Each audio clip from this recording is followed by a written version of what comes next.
இயேசுடைய ரத்தத்தினாலே நாம் எல்லாரும் விலை கொடுத்து வாங்கப்பட்டிருக்கிறோம். அப்போஸ்தலர்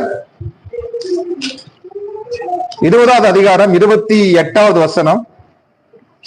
கிறிஸ்து உங்களை என்னை சம்பாதித்திருக்கிறார். எதை கொடுத்து சம்பாதிச்சிருக்காரு? ரத்தத்தினாலே நம்மளை சம்பாதிச்சிருக்கார். அல்லேலூயா. இயேசு தன்னுடைய சொந்த ரத்தத்தினாலே, ஆட்டினுடைய ரத்தத்தினால் அல்ல, மாட்டினுடைய ரத்தத்தினால் அல்ல, விலங்குகளினுடைய ரத்தத்தினால் அல்ல, நம்முடைய சொந்த ரத்தத்தை சிந்தி, நம்முடைய சொந்த ரத்தத்தை கொடுத்து அதை செலுத்தி சம்பாதித்து என்ன பண்ணிருக்காரு? நம்மள வாங்கி இருக்கிறார். 1 கொரிந்தியர் 6வது அதிகாரம் 20வது வசனம்.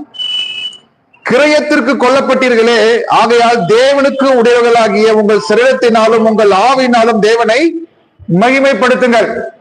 நீங்களும் நானும் விலை கொடுத்து வாங்கப்பட்டிருக்கிறோம். Christ purchased us from all evil things. இயேசு கிறிஸ்து நம்ம எல்லா பிரச்சனையிலிருந்து, எல்லா வியாதியிலிருந்து, எல்லா பாவத்திலிருந்து நம்மளை விலை கொடுத்து வாங்கி இருக்கிறார். சரி, இப்போ யாருக்கிட்ட விலை கொடுத்து வாங்கி இருக்கிறாரு? யாரு நம்மளை வச்சிருந்தா? அவரே அவர்கிட்ட இயேசு கிறிஸ்து தேவனிடத்துல விலை கொடுத்து வாங்கியிருப்பாரு என்று சொன்னால், அவரே நம்மளை பாவத்துல மாட்டி விட்டுட்டு அவரே நம்மளை விடுதலையாக்குற மாதிரி ஆகி போயிடும். நம்ம வீட்டை கொளுத்தி பத்த வச்சுட்டு நாமளே அணைக்கிற மாதிரி ஆயிரும். யாரு நம்மளை வித்தா? யாரு நம்மளை வச்சிருந்தா? யாரு நம்மளை வித்திருப்பா? யாருக்கிட்ட ஆண்டவர் விலை கொடுத்து வாங்கியிருப்பாரு? ஒன்னா ஆண்டர் கிடைப்பாரு, பிசாசு கிடைப்பான். வேற யாரும் என்ன பண்ண மாட்டாங்க, கிடைக்க மாட்டாங்க. நமக்கு தெரிஞ்சது என்னன்னா ஆண்டவர், பிசாசு, மத்ததெல்லாம் நமக்கு எதுவுமே தெரியாது. யாருக்கிட்ட இருந்து ஆண்டவர் விலை கொடுத்து வாங்கினாருன்னா, ரோமர் 7ம் அதிகாரம் 14வது வசனம். ரோமர் 7ம் அதிகாரம் 14வது வசனம்.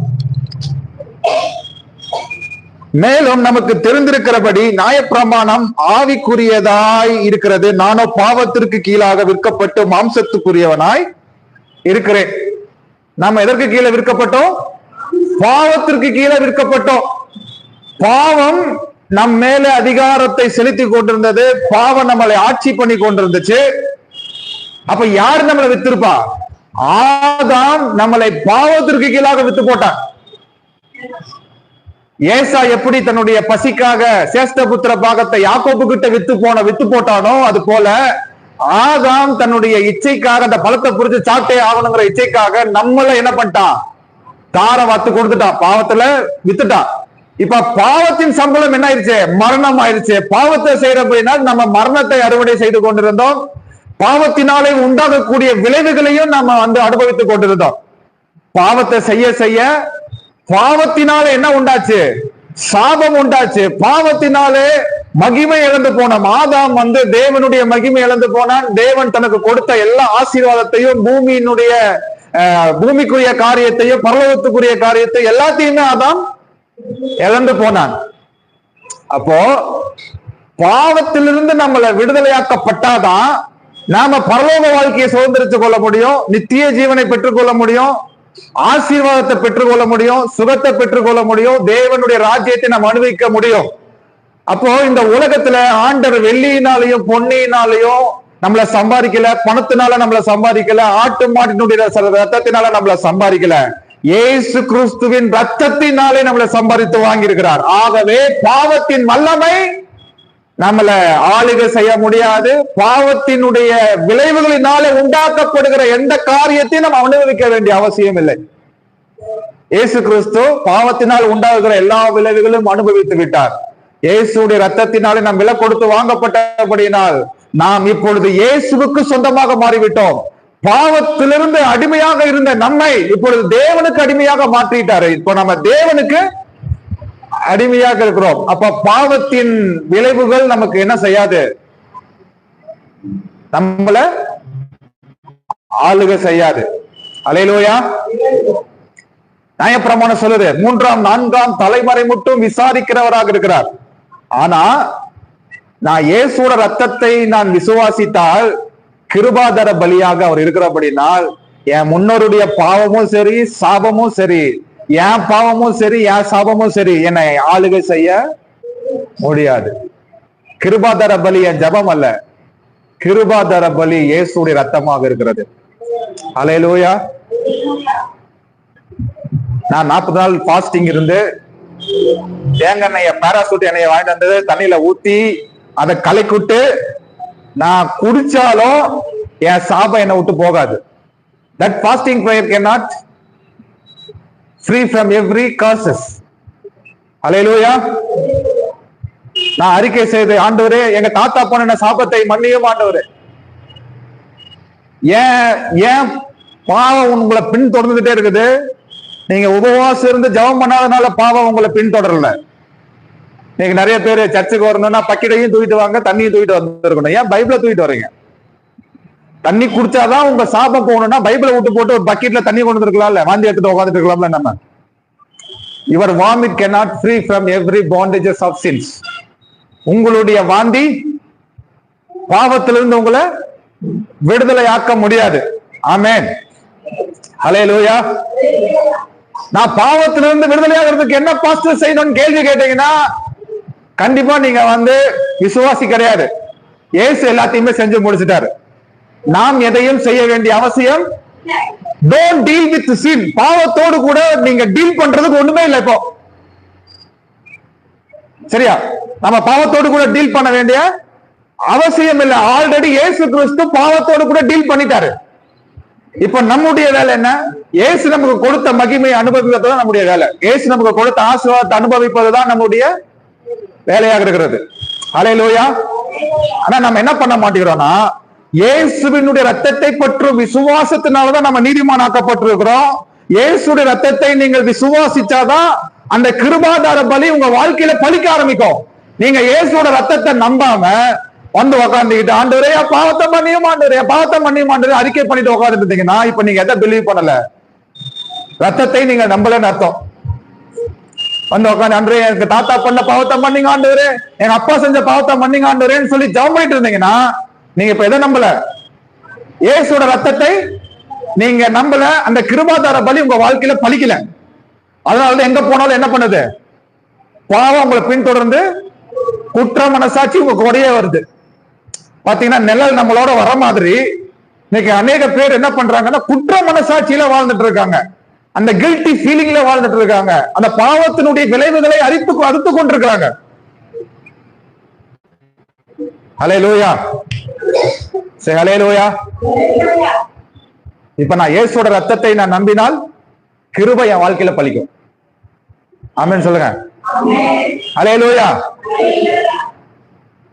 நான் இயேசுவை என்னுடைய ரத்தத்தை விசுவாசித்தபடினால், இயேசுவினுடைய ரத்தம் சகல பாவங்களையும் நீக்கி சுத்திகரிக்கும். என் பாவத்தை மாத்திரமல்ல, என் தாத்தா பாட்டி பாவத்தை மாத்திரமல்ல, உலகத்தில் இருக்கிற எல்லா மனுஷனுடைய பாவத்தையும் கழுவி சுத்திகரிக்கக்கூடியதா இருக்கிறது இயேசுவினுடைய ரத்தம். அல்லேலூயா. அப்புறம் எந்த தைரியத்துல உட்காந்துக்கிட்டு ஆண்டவரே தாத்தா பண்ண பாவத்தை பண்ணீங்க ஆண்டவரே, எங்க அப்பா பண்ண பாவத்தை பண்ணீங்க ஆண்டவரே, பாவத்தோட வல்லமை போட்டு தாக்குது ஆண்டவரேன்னு சொல்லி எந்த தைரியத்துல ஜெபம் பண்றீங்க? ஏன் பிரேயர் பண்றீங்க? பிரேயர் பண்றது தப்புன்னு நான் சொல்லல. பிரேயர் பண்றது நல்லது.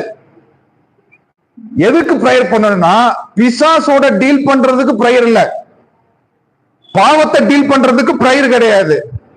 எதுக்குன்னா தேவ மகிமையை அனுபவிக்கிறதுக்கு பிரேயர் வேணும். சரியா? ஐஸ்கிரீமை எப்படி டேஸ்ட் பண்ணி சாப்பிடுறீங்களோ, சரியா, உப்பை டேஸ்ட் பண்ணி சாப்பிடுவீங்களா?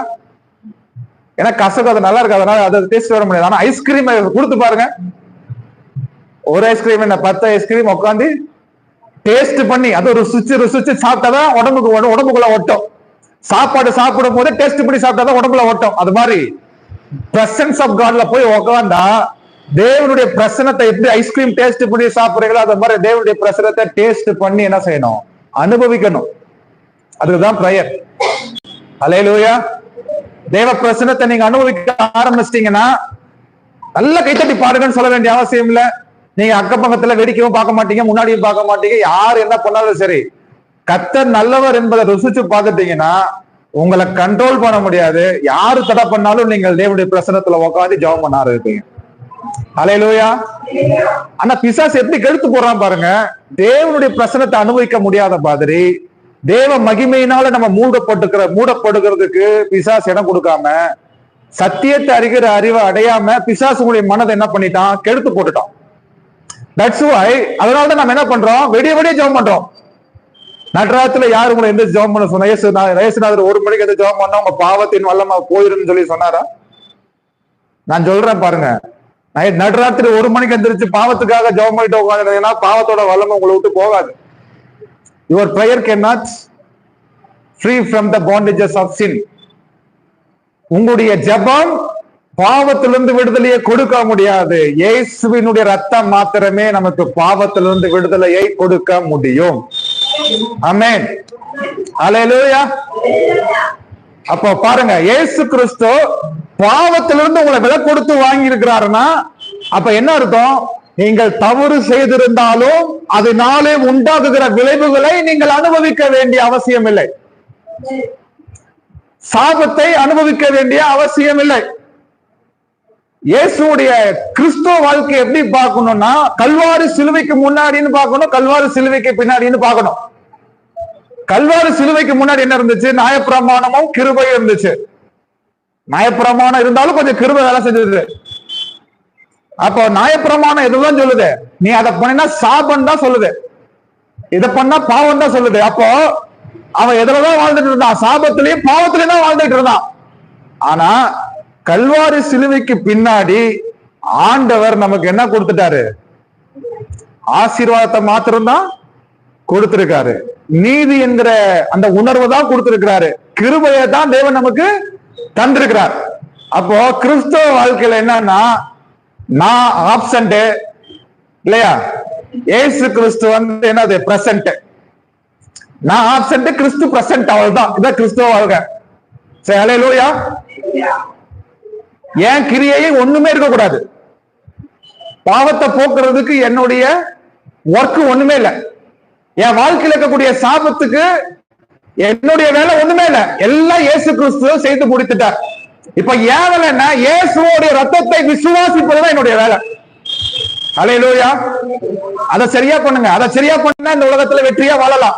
இயேசுவோட ரத்தம், சத்தமா சொல்லுங்க, இயேசுவோட ரத்தம். ஆமென். The blood of Jesus Christ is the victory. இயேசுவோட ரத்தத்தினாலே நாம் விலை கொடுத்து வாங்கப்பட்டிருக்கிறோம். இப்ப யாருக்கு சொந்தமாயிட்டீங்க? இப்போ தேவனுக்கு சொந்தமாய் மாறிவிட்டீர்கள். இப்ப பாவம் உங்களுக்கு இப்ப அடிமையா மாறிடுச்சு. Sin is slave under your feet. பிசாசு உங்களுக்கு எப்படி மாறிட்டான்? உங்களுக்கு அடிமையாக மாறிவிட்டான். பாவம் உங்களுக்கு அடிமையாக மாறிவிட்டது. அதனால பாவத்தினால ஆதாம் எதையெல்லாம் இழந்து போனானோ அதையெல்லாம் இயேசு கிறிஸ்து திரும்ப தம்முடைய சொந்த ரத்தத்தினாலே சம்பாதித்து உங்களுக்கும் எனக்கு கொடுத்துட்டார்.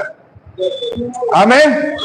இயேசு எதுக்கு வந்தார்? இழந்து போனதை தேடவும் ரட்சிக்கிறதுக்காகவே மனுஷகுமாரன் வந்தார்.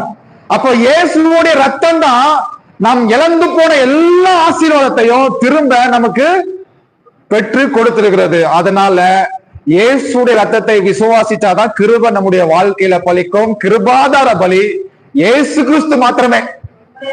ஹல்லேலூயா. கிருபாதார பலி இயேசு மாத்திரமே. நம்முடைய காணிக்கையோ, நம்மளுடைய ஸ்தோத்திர பலியோ, நம்முடைய ஜெபமோ, நம்முடைய உபவாசமோ அவருக்கு உகந்த பலிகே இல்ல. Blood of Jesus Christ, இயேசுடைய ரத்தம் தான் நம்மள என்ன பண்ணிருக்கு? விலை கொடுத்து வாங்கியிருக்கு. ஹல்லேலூயா.